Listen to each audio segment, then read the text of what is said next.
Distinguished Minister Maury Pekkarinen, Mr. Tomo Erikssonen, Distinguished Ambassador of India to Finland, Mr. Pradeep Singh, Ms. Sarita Nagpal, the Deputy Director General of CII, Mr. Govind Rajan, Lord Mayor of Oulu, ladies and gentlemen.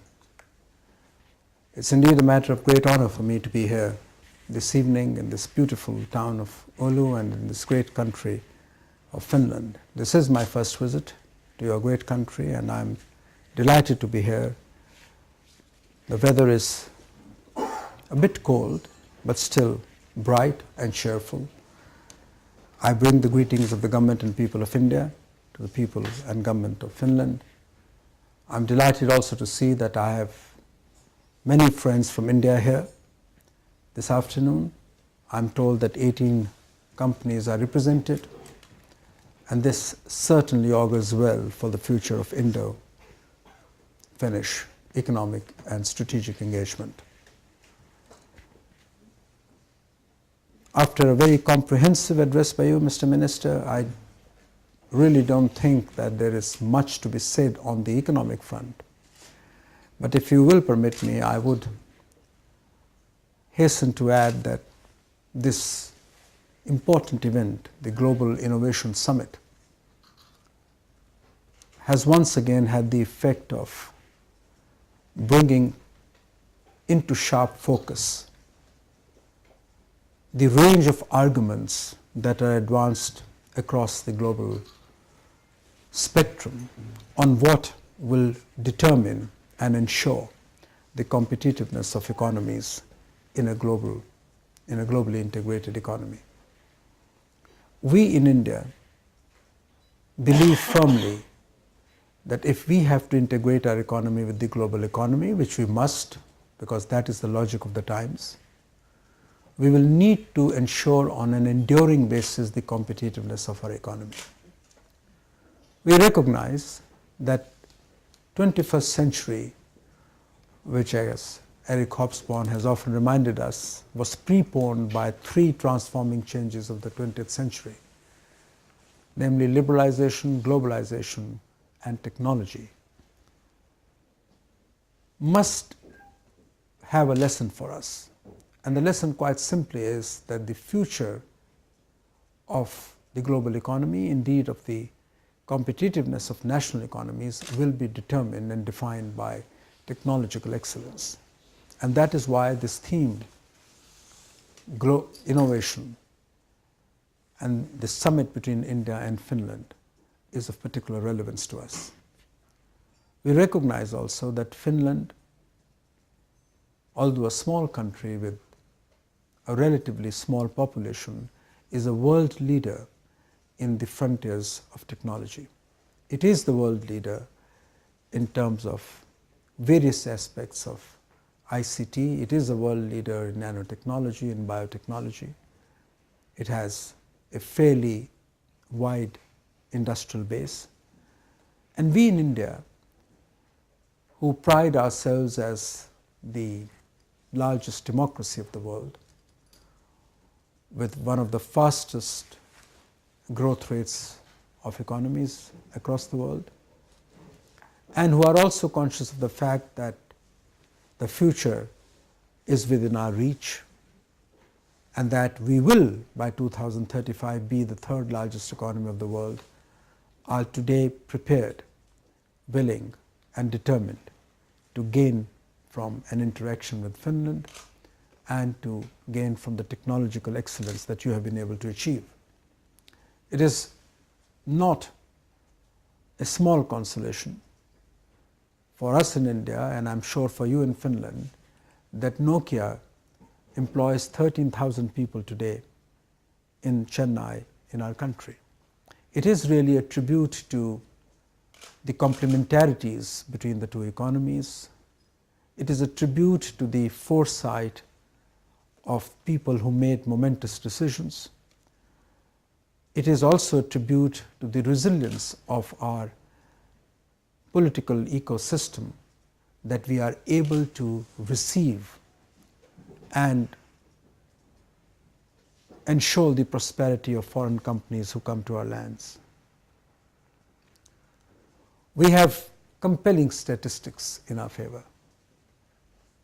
20% of the world's population under the age of 24 resides in India. We have an unparalleled demographic dividend in the glory of which we bask. And this demographic dividend, I'm told, will ensure for India a 0.5 to 0.8% growth, GDP growth per annum for many years to come. I'm given to understand that it is possible even today to set up a world-class manufacturing facility in India at 60% of the cost that would be required in any other part of the world. We have been able to achieve European levels of productivity at 20% of the cost that you spend.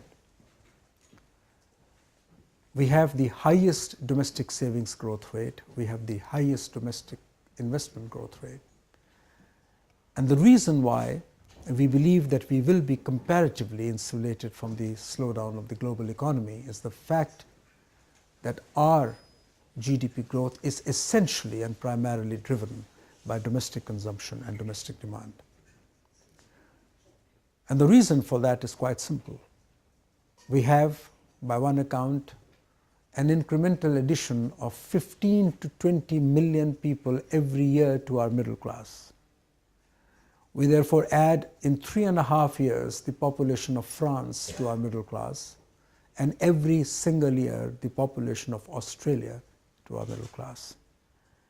And when we define middle class, we define it in terms of purchasing power parity.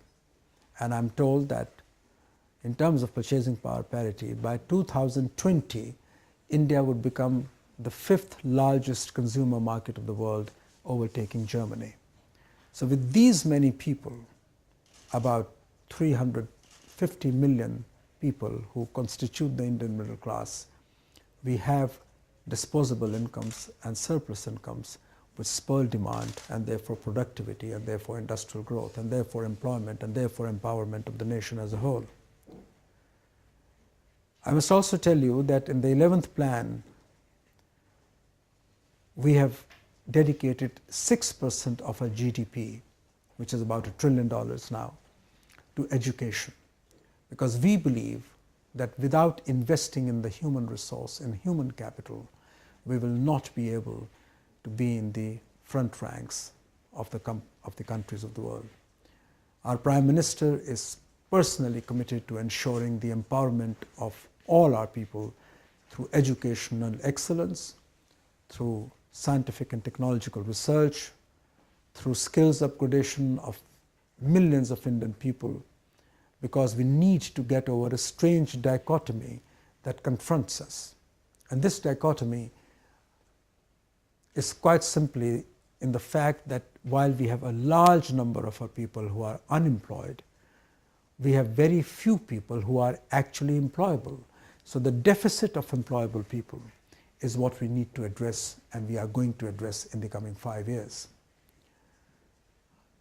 I must also add that we have been able to achieve the growth rates that we have, namely 8.5 to 9% over the last couple of years, at less than half of China's level of domestic savings, which is a compelling argument to demonstrate that we have greater and superior efficiencies in the allocation of capital in India when compared to China. We have a liberal democracy. We have an independent judiciary. We remain committed irrevocably to the rule of law. All of this brings us closer to democracies like yours. Comparisons with China are inevitable because of the size of the two countries. But I also think that at a certain level, these comparisons are misplaced. We do not run an economy by fiat.